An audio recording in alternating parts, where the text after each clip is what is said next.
Hello there. Well, I know I said in my last video that my next one would probably be one on Tom Baker, but like Arnie, I lied. Instead, I want to talk to you about something I'm holding in my hand right now, something big, hard, improbably thick, and delightful. Yes, it's the Classics UK Volume 5 book. Now I know what you're thinking, why did I bother with all that innuendo when it tells you with a video title what the video is actually about? And my response to that is, shut up! But I'm doing this video because this book is awesome, and I think they do need all the promotion they get. I mean, that's all this is. They're sort of, from my website, there are 3 backbones to it, 3 people who have made it possible. The first being Cliff Jumper, for selling me the comics I use for the sites and also doing scans of them, so I've got images put up on there. The second being my good friend Michael Reynolds for driving those comics halfway across the country for me so I could get them. And the third is Mr. James Roberts for putting these books together, editing them, pumping them full of fascinating facts that over the last 2.5 years I have shamelessly and whorishly stolen from. Certainly this week, my write-up on issue 119 would have been a lot shorter because there isn't a huge amount to say about that issue, if not for the stuff in Classics UK Volume 4 about the problems Dan Reed had with that issue. So, you know, if you think that was too long, that's James Roberts' fault. Do write to him to complain. But, because, you know, the UK stories have been republished several times in the last 10 years now, so, but I think most people with an interest in Marvel Comics will have at least one version, whether it's one of the Titan books or one of the earlier IDW reprintings. So the question becomes, what makes it worth buying them again? And, you know, that is a good question. If you've spent good money on these books once before, what's worth rebuying them a second or even a third time? So talk simply about book 5. Let's deal with the main negative first, which sort of one of the books have always had, and that is the presentation. That the scanning is perfectly fine. The first book did have a couple of issues with the quality of the scanning, especially on the stories that were part black and white. But here, the comics all look perfectly good. But my beef is the size of the representation. I've no problem with books being A4, but as you can see, the page itself is considerably smaller than the book. And I think it was Cliff Jumper again who pointed out they've actually put a new black border around the original art just to show you how much space they're wasting on the page. I think that is sort of the main shame here, that it's not filling up the entire page properly, or because it is lovely. There's some beautiful art in this book, and it would look even better with slightly fuller size. And certainly if anybody wants the art looking at its best, probably the oversized Titan books are what you should be tracking down, because that's huge. But you know, other than that, that is the only real issue I would have with this book. As I said, it looks great. There's all sorts of really amazing facts and art. For instance, reproductions of some of the original Legacy of Unicron art there. And there's all sorts of stuff like that in here. Pretty much every bit of paraphernalia associated with the British comic is included, at least they could include in terms of their licenses, of course. All the A to Zs, all the competitions, lots of examples of the transformation page, adverts for Death's Head's own comic, which I was sort of James Roberts' name clang at Auto Assembly, and he was saying they specifically included that because their license for the Marvel-owned characters was just for this book and the previous ones. They thought they would try and ram in every possible example of Death's Head that they possibly could, whilst they could. But that does make me think how they're going to handle, if they only have a licence to include Death's Head for this volume and the previous one. I wonder what they'll do when it comes to reprinting the covers from later on, when they reprinted the Death's Head stories. I believe he's on at least one of those. But maybe that will come under fair usage, I don't know, about the technicalities there. But all glorious stuff. There's also a full reprinting of the German comic, sadly in German. Strange foreign language that it is. Which I've read about before, but never seen in its entirety. And of course it's famous for the fact it has Jetfire leading the Autobots, because the Optimus Prime toy wasn't released in Germany. But what I didn't realise is it has Soundwave in the place of Shockwave in the fight with the Dinobots in what in the Marvel comic is the Savage Land. I expect in this one-off it's not that, it's just some sort of prehistoric wilderness. So that's a pretty cool, interesting curio. And in terms of the actual stories, you're pretty lucky here in terms of the quality. The two main things reprinted are The Legacy of Unicron and City of Fear. There are a couple of other two-parters and one-offs, so those are sort of the bulk of this collection. And they are two extremely good stories. And in the case of Legacy of Unicron, that's only been reprinted once before in the modern era. Because of the rights with Marvel, over the inclusion of Death's Head. So that's a little bit rarer, and means anyone buying this is less likely to have that story. And it is one of the best Marvel stories. I'm speaking as I'm covering one of the lesser Marvel stories, the Galvatron and the Volcano story arc, which is probably the weakest epic story they ever did. Sort of in the middle of doing that, going and reading Legacy of Unicron, and seeing the creative team at their absolute best. It is, well, buoys you up a bit when you're covering the weak stuff. It's just a beautifully written story. There is barely a line of dialogue or a moment that is not advancing the plot in some way. Obviously, one of the problems of doing serial storytelling to a strict page count is sometimes you have to do moments that are about filling up the space and meeting your page count. This has none of that. Everything is in the advance of the story. Everything matters. There's still beautiful moments. There's like a glorious moment between Smokescreen and Inferno. Pure character stuff, which, considering the book is mainly, the comic was basically plot-driven, usually, rather than character-driven. It's a pretty rare thing, but there's a sort of this beautiful character moment between the two of them. And yeah, it's genuinely a very emotional moment. But it's not just there for the sake of the character moments. It still moves the plot from A to B. The situation at the end of that moment is slightly different than it was at the start. It's just a perfect example of story structure. Yeah, anybody who wants to write the comics or do serial storytelling should look at this story.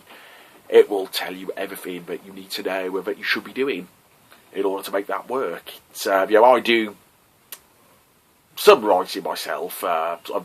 I will never ever show anybody this ever variety, and that sort of thing is both inspiring and terrifying, because I know I will never write anything that does this as well as that story does. And you also get the origin of the Transformers. For the first time, what has become the definitive origin, beating the cartoon's take. And it was interesting at Auto Assembly a couple of weeks ago, actually, when Simon Furman, name clang, in the Death's Head panel was talking about when he created an origin for Death's Head, he thought Death's Head needed an origin that wasn't just that he was built as a machine. He thought he needed something special. And you could tell with his origin from the Transformers, he was thinking along the same lines. Obviously, the thought process there was you built machines. Would they really be alive? Would they matter as much as a reader? And that's interesting, I think, because I think if anyone was coming to create an origin for Transformers today, that wouldn't really be a concern. We're more used now to the idea of living built machines, and of sort of over the last 30 years we've had Data, we've had new Battlestar Galactica, Blade Runner, of course, even though it predates this.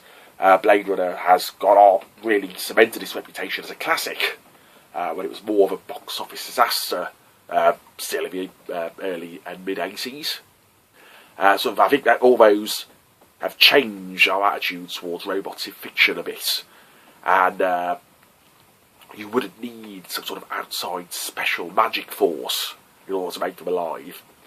But that said, yeah, it's a really good, epic, extraordinary origin, and possibly it's been slightly abused by a lot of the more recent fiction. Well, I say recent, it's probably been 10 years since anybody really did anything with it, considering both movies and IDW haven't really touched upon the Unicron and Primus stuff at all.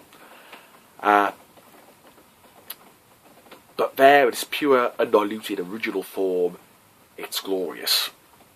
The other big story of this book, City of Fear, is also, it's one of the lesser talked about stories, because it's not really part of any overarching storyline. It's basically a standalone zombie story, but it's huge fun. Got some memorable imagery, lovely characterisation for sort of people like flywheels. It's just very nicely written, some nice narrative tricks in jumping back and forth across the timeline, and it's huge fun. And again, there's a couple of nice character bits in there as well, with Impactor and Springer. So sort of the bulk of this collection, one of the big iconic best stories we ever did, and an underappreciated classic. And they're both relatively standalone as well. If you've not read any of the other British stuff, it doesn't really matter. Legacy of Unicron does pick up slightly on a previous storyline of the Stars, but that's pretty quickly forgotten once it moves into the big stuff. It's effectively Transformers a movie too. So if you haven't read any of the British stuff before, you can read the bulk of this book straight in, jump in. The only real problem is you'll be starting with amongst the very best of the material, and you might find some of the other stuff afterwards a bit of an anticlimax if you begin with the best. But the other stories, you get Salvage with Richard Branson, random cameo, and Enemy Action, which was a story I'm very fond of. I have some of the original art hanging on my wall, which if I'd been really together, I would now hold up to the camera. But I know I won't go get that now, but it's right over there. If only you could see it. And that's a fun story. And you also get Wrecking Harrock. Wrecking Harrock? Yeah, Wrecking Harrock. Remember Wrecking Harrock? That's a great one, that is. Wrecking Havoc. Which has some lovely Bride Hitch art, and is a great fight story, and has one of the all-time great panels of a comic involving Cyclonus and two cars. So certainly for all the content alone, this book is well worth it. And on top of that, you get all this extra stuff, which is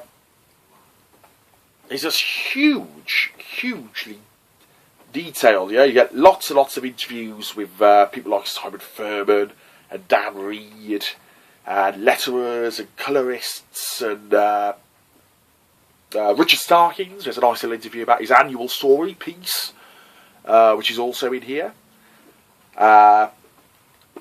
It's just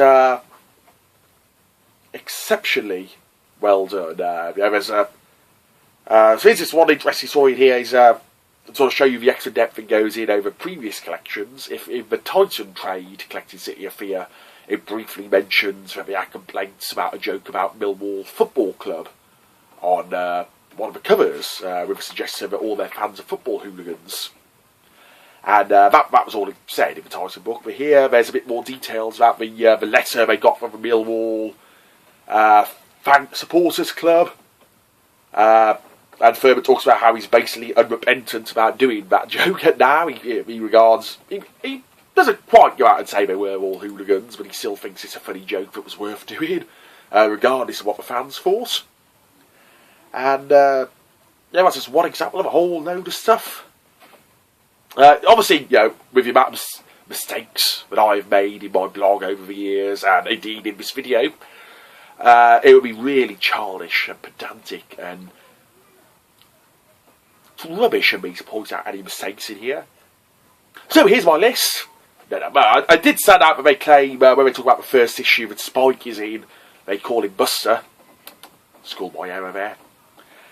They misattribute a transformation page for one of the collected comics, claiming it comes from one of the regular issues. But other than that worthless anal pedantry, this book is pretty much perfect. And maybe I'm completely mad, but if I can find it, where are you? This A to Z for Power Master Prime, is it me, or is the artist using a drawing of God Jin Rai as the basis for that? Just because there's too many windows on the front of Prime's chest. It looks like they had a picture of God Jin Rai with God Bomber attached, and drew that, and then it sort of been fiddled with a bit to make it look more like Power Master Prime with the Japanese toy. I mean, maybe it's just bad art, but that was my first thought when I was looking at that.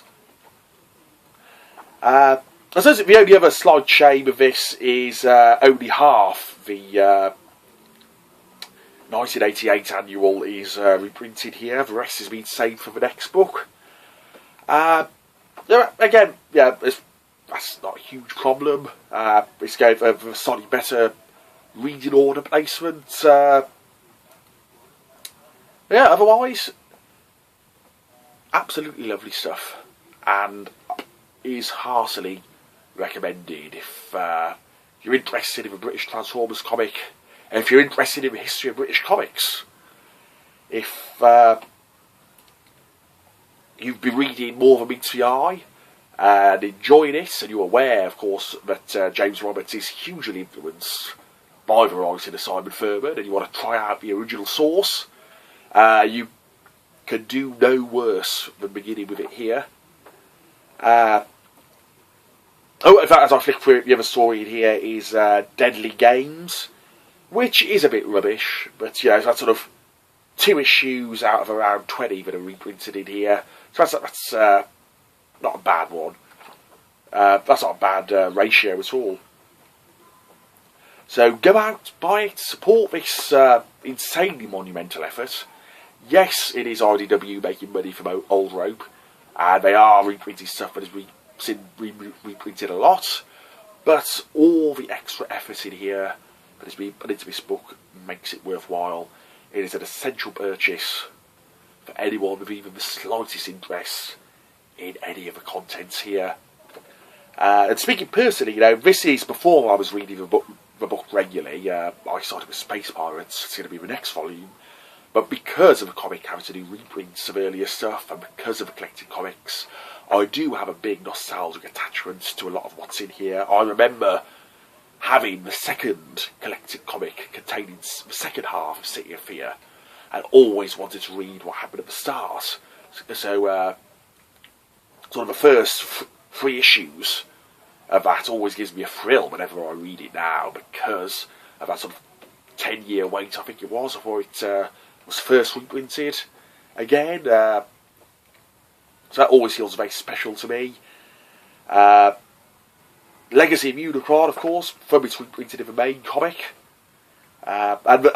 What is also really nice is, unlike the Titan trade, the splash page in Legacy of Unicron is printed properly, rather than on pages on 2 opposite sides as Titan did it. So that's a real nice moment. So yeah, buy this book. certainly I will. I'll be getting books 6 and 7. Especially looking forward to Space Pirates, of which I also have some original art on the wall, which I'm also not going to show to make this video more visually interesting. And then the black and white stuff, and it's going to be really interesting to see Volume 7 of the black and white material, because that has only ever been reprinted in those small, tiddly books with terrible quality paper. Sort of having a nice big chunky trade of it will be lovely, and maybe even the colour versions of a couple of the black and white stories that they did for the last annual, and whether they reprinted Big Shutdown in the main comic. It might be nice to see that as well. So now I've sort of gone on for slightly longer than I planned to here, as always. And maybe me waving the book ineffectually at the camera isn't the best advert for it, but go buy anyway. You know, last time I tried to use the power of my website to for good was when I told you all to go buy the Death's Head comic, the Nick Roach dream. Based on what Nick Roach name clang said at Auto Assembly, that attempted use of my powers failed because that series didn't sell well enough for them to want Marvel to want to do any more. But I'm going to try again. You know, 600 of you looked at my website yesterday. You all go buy that and make sure book 6 and 7 happen. Get some money sent to James Roberts as well for all the hard work he did on that. And if that works, then next time I will use this power for evil and my own benefit. So, come on people, buy the book. And next time, I will be doing Tom Baker. Probably. Who knows? Maybe something else will come up in the meantime. But, all of you guys, I'm going to see Doctor Who at the cinema in a minute. So I'm just looking at the horrible weather outside there. This is the point where I should have stopped the video, really. So, have a good night, all of you, and enjoy Peter Capaldi as the new Doctor Who.